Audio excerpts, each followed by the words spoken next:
Okay, welcome to another video by Adrian David from Pure Electric. In this video I'm going to be showing the apprentices how to roll up carpets and get floorboards up and kind of find a route for cabling and what to look out for, because I know there's pipes underneath this floor, so I just need to be careful where I obviously screw down or lift up boards, etc, etc. So the first thing I've done, you probably can't see, but I've emptied this cupboard out because my route for my cabling is going to be on the other side of this wall. So I need to get this floor up here. Somebody's been kind enough to label the floor up, so it says cables here and then pipes here. Okay, and then there's some sort of squiggly line down the floor there, which I can only assume is either pipes or cables. It's not very clear. Looks a bit like pipes actually, might be pipes written in there, but these are the kind of things that you guys need to start looking out for. Also, it's good to think of the next person coming through. So if I lift this up and I see anything that hasn't been labelled up, I'll label it up with a permanent marker for the next person that comes on. Pencil is no good, it will eventually wear off, you know, as the carpet moves over the top. So really you want a permanent marker, or I don't know, spray paint might be a bit excessive, but I've always used a permanent marker. So I've cleared that, I've moved the carpet out the way. There was carpet in there. When I'm thinking about how I'm going to take the carpet up, I'm picturing in my head which way the joists go.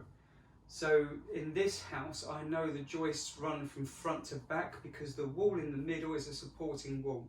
So the joists start from the front and then they go all the way through the house, and then to stop the bounce in the middle, there's what they call a spine wall, I guess, underneath. And that wall carries up all the way through the house. And in the roof, again, another way you can tell if it's a supporting wall is in the roof, I've got purlings running down the sides of the roof, which are big, thick beams. I think they're 100 by 100. They're 4 by 4 or 3 by 3s or something like that. They're quite hefty, but they stop the roof bowing, and the supports for those come into that centre wall. So they come from the sides and then they pitch down onto that centre wall, and then that weight is transferred all the way down through the house. So these are the kinds of things as tradespeople that we want to start looking out for. If you want to know which way the joists are going before you even lift the carpet, because obviously in a room like this there's a double bed, there's bookcases, there's chest of drawers. You don't want to be moving things around a lot, really. So you want to just find out where you can get the carpet and how you're going to get that back. So start looking out for structural walls, so not plasterboard walls. Most of the time it's going to be a solid wall. And then also, if you're not 100% sure upstairs, you can have a look in the loft and see if you've got any structural beams resting on the centre wall, and that will give you an indication. You tend to find, and this, you know, I'm putting this a bit out there because I don't know 100%, but I tend to find that most joists run front to back with something in the middle to support them. But you know, don't take it as gospel. Do your investigation to find out. Obviously, once you pull a carpet back, you can see which way the floorboards are going, and the joists will go at 90 degrees to that. So I know that if I lift this floor up, the floorboards are running left to right, the width of the house. Okay, so I know it sounds silly, but I've hoovered this floor first before I roll it up, because I don't want all the dust spraying up in the air. So I actually just got the hoover out, gave it a quick going over. It took seconds, because if you can keep the dust levels down and stop it getting into the air, it's better for everybody involved. Obviously you're not breathing it in. But it takes a good couple of weeks for building dust to settle in a house. Every time a door opens or a window opens, the dust gets kicked back up again, and it just keeps moving around. So it also makes your tidying up time quicker. Now once you've got your dust sheets down as well, that makes it easier to tidy up afterwards. So first thing I'm going to do is I'm going to pull this corner up. I have already pulled this up off of the gripper rod, so you know, I'm not some magic electrician that can make that happen. I've pulled it. To get the corner, I've used my long nose pliers and I've gripped it in the corner and I've pulled it back. And once you've got one corner done, you can start to peel it along the gripper rods. Obviously, the apprentices, you need to be careful of grip rods. They are evil. They're so sharp and they'll just stab you in the knees or fingers. So first thing I'm going to do then, pull this back. I'm going to check which way the joists are going. So I'm pulling this back and I've got chipboard floor, okay, which is difficult to then work out which way the floor is going. However, the boards are long, usually about 600 wide and about 2.4 meters long. 2.4 meters long. So I'm looking for the short span to see which way the joists are going. I do have a floorboard in the corner, so I can kind of see. I don't know if you guys can see that. I do still have a floorboard there. And I can follow the row of screws. So down here I've got a row of screws all in a line, so that helps me see that the joists are running front to back, which I knew already. When I roll the carpet up, I don't roll the carpet and the underlay together, and I highly recommend that you protect the customer's carpets by rolling them up, because that's the best way to protect them. That's why they're rolled up before they're even installed. The amount of times I've come to see someone doing a rewire and they've literally just ripped all the carpet up, ripped the underlay up and just folded it into a big package into the middle of the room. It damages the carpet gets folded and bent, and then when you put it down it's got big lines across it and it doesn't look good. It's not easy to manoeuvre. Also, as tradespeople, if you're working in people's houses, once you've got the floorboards down, it's easy to roll the carpet back. You don't have to put it back on the gripper rods, but just rolling it back over can make a huge difference between making a house look livable or a building site. Okay, so just some things that you want to think about.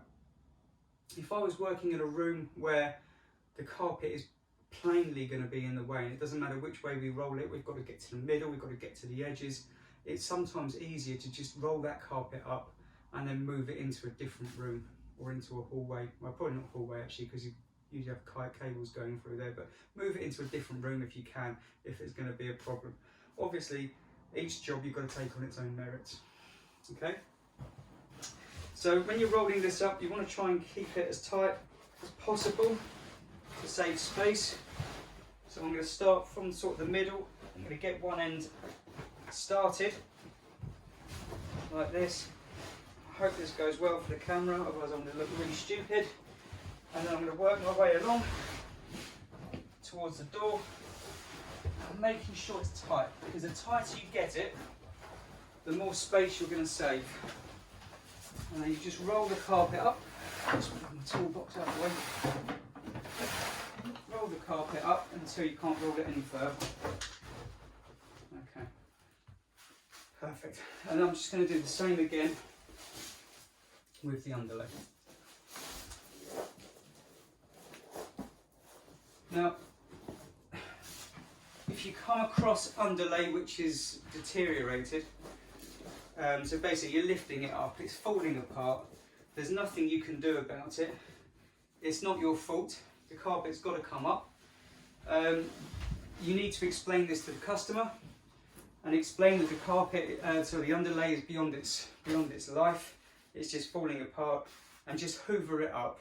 Don't try and hoover up all the bits that are left behind. Don't try and make it good. You'll just make it worse. It is what it is. You just need to explain it to the customer, and that's that really. You can always say, look, the underlay's damaged.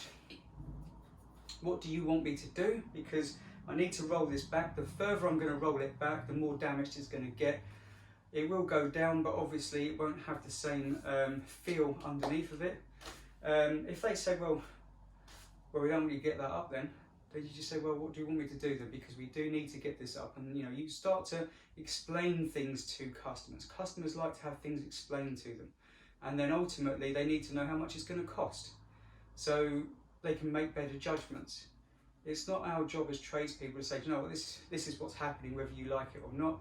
We need to be respectful of working in people's houses. Sometimes people don't appreciate what's involved.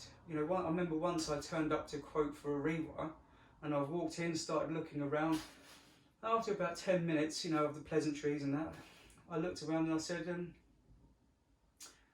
you just had this plastered and decorated. And the lady said, oh yeah, we just had it decorated last week.